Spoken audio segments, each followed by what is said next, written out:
toward us. What you're saying, it's like you're saying. Clear present danger is a blueprint for President Bush, and what happened? Yeah, it's not very well disguised, and I think it was. But when did that book? When did the book come out? In the mid '80s, right? No. Well, I don't know really. Who wrote it? Tom Clancy's no fool. I Right, don't but he necessarily did agree with all Hunt his politics, but he's no fool. Right, but it was, I know, because that was what they were talking about with the dirty bomb. They said that's pretty much what it was. That's like literally that's how it would be. It's the same with the submarine, but Hunt for Red October comes out, Patriot Games, and then Clear and Present Danger, that movie came out like what, 92? Yeah, 90 for 20 minutes. Yeah. 94 maybe. Mm-hmm. But Clear and Present Danger came out like in what, 98? I don't know. You should look it up. It's on. Yeah. But what I'm saying is that, so the premise of Clear and Present Danger is that you have an inept president. An inept president with corrupt friends who manipulate him. Right. And and they decide to carry out a war. And the thing is, they kind of don't know that's going on. It's just the only way it's really working out is that the press doesn't know. That's why they're not talking about it. Parallels in his. There's parallels people, in the government that he bases his characters on. So, they're kind of a mix, but you can, hey, that's so and so. But so then the result is that, it becomes an all-out war. The people there, they know the U.S. is at war with us. They are fighting a war, a clandestine operation against us. And so what do? They raise an army. They manipulate, 50 guys. They manipulate us. Yeah. Or what they know are corrupt elements in us. Yeah. Because stupid. There's always, they penetrated our government. That's what they do.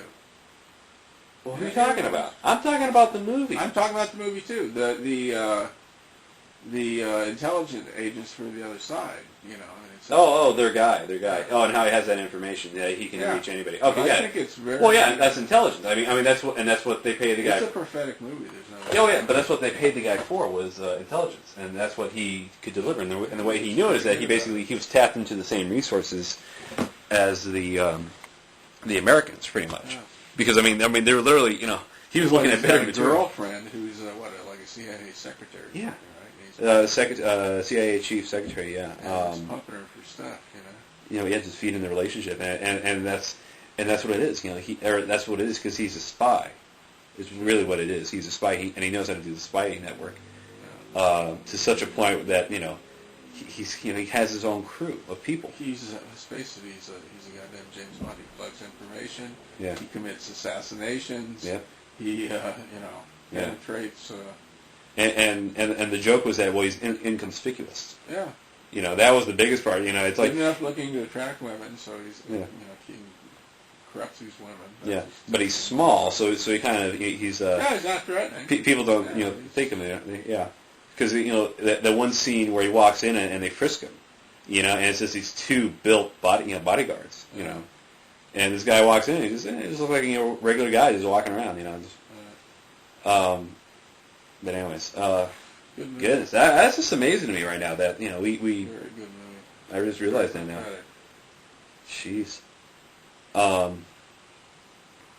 No, Clancy, I say I don't really agree with all his politics because I think he's a little right wing, and he's also that.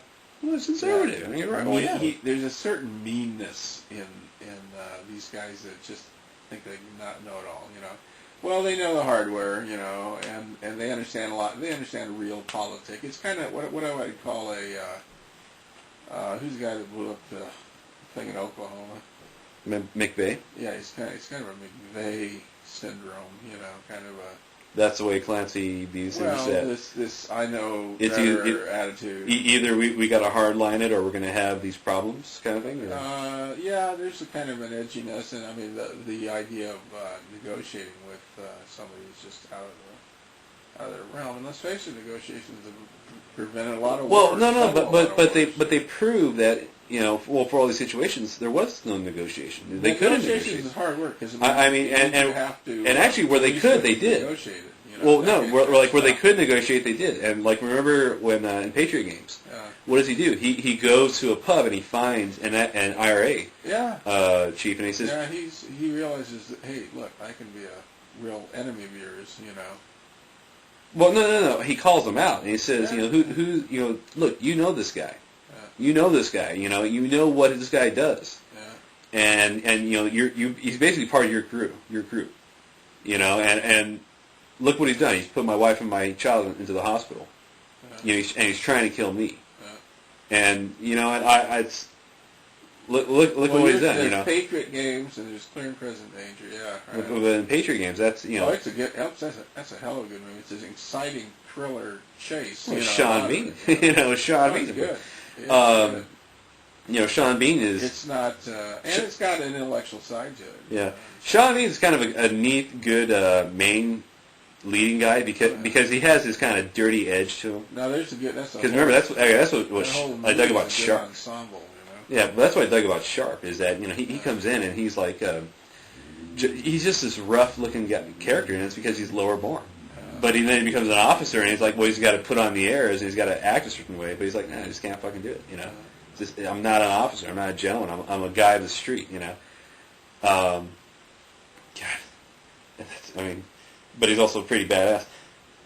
That's probably why, and that's why they cast him as Boromir in Lord of the Rings, is because, we want a good guy, but he's got that, you can see that he gets that evil, taking over him.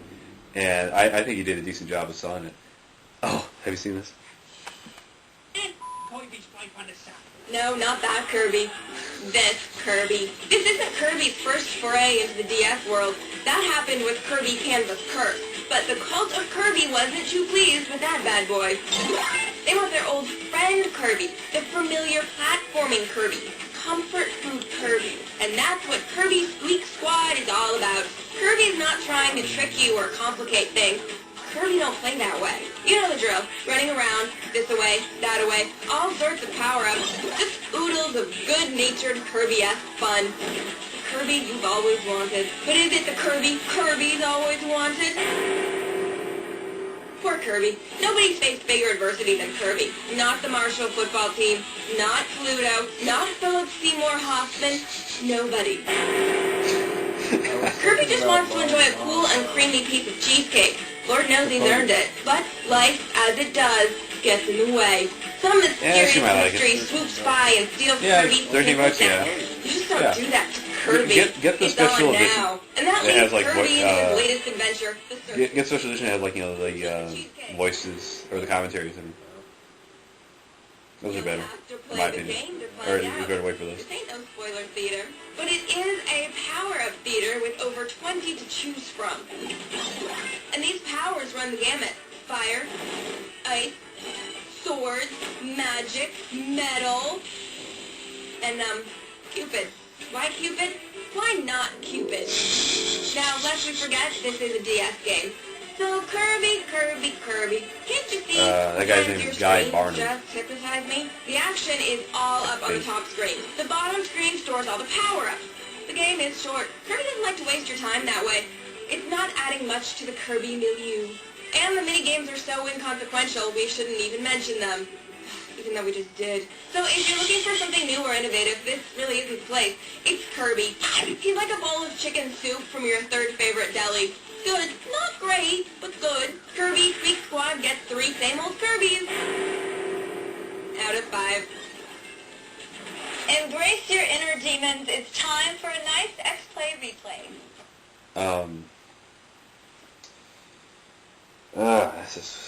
I just think that's weird, though. But yeah, it's like, if he could have carried on the war secretly, he probably would have.